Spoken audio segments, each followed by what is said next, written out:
We're at World Horse Welfare's Hall Farm at Snetterton, and we've had Norfolk Constabulary here in force.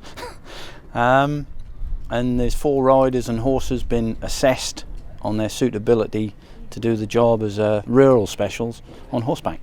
Just ride round the outside to get the feel of it. At some point I want you to trot.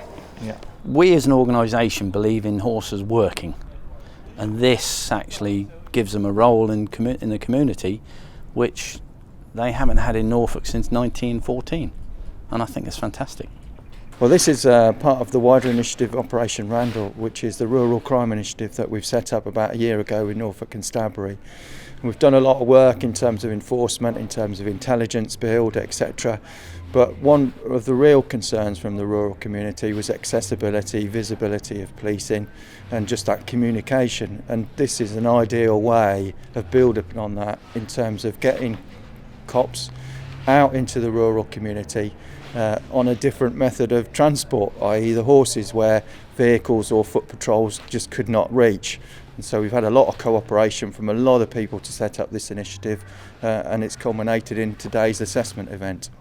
Today we've had assessments, and we set up a road safety test in the indoor school with some hazards, and fortunately all the riders have passed or were well up to the grade.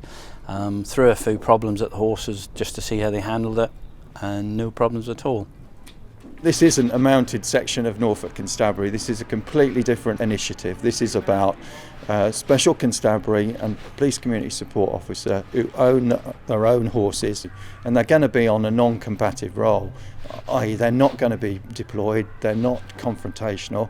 You're not going to see them down Prince of Wales Road or at football matches or in public order situations. This is, as I've described, in terms of the rural initiative of Operation Randall, out in the rural community and being the eyes and ears, professional witnesses of the constabulary. Most of our counties are rural. You've got a policeman who's 10 foot tall, and they're going to see everything. But it's early days. They're trialling it in a restricted area, and if that works, if it stops one crime, we've done our job. Well, hopefully it will make a big impact, especially around rural areas where the police perhaps don't have a biggest presence as what they used to. By engaging members of the community, I think they will actively stop and speak to somebody on horseback where they may not be sort of as forward-coming speaking to an officer in a car, and that's why I anticipate stopping talking to people.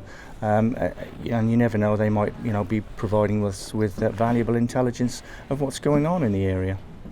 This really has been a joint effort, both from the Special Constabulary members, Police Community Support Officers, World Horse Welfare, and also our sponsors in terms of the kit, EquiSafety. World Horse Welfare are absolutely wonderful. Can't thank them enough for providing the facilities and their expertise to assess us, to see that we are actually competent to go out and present the face of the constabulary out there on horseback.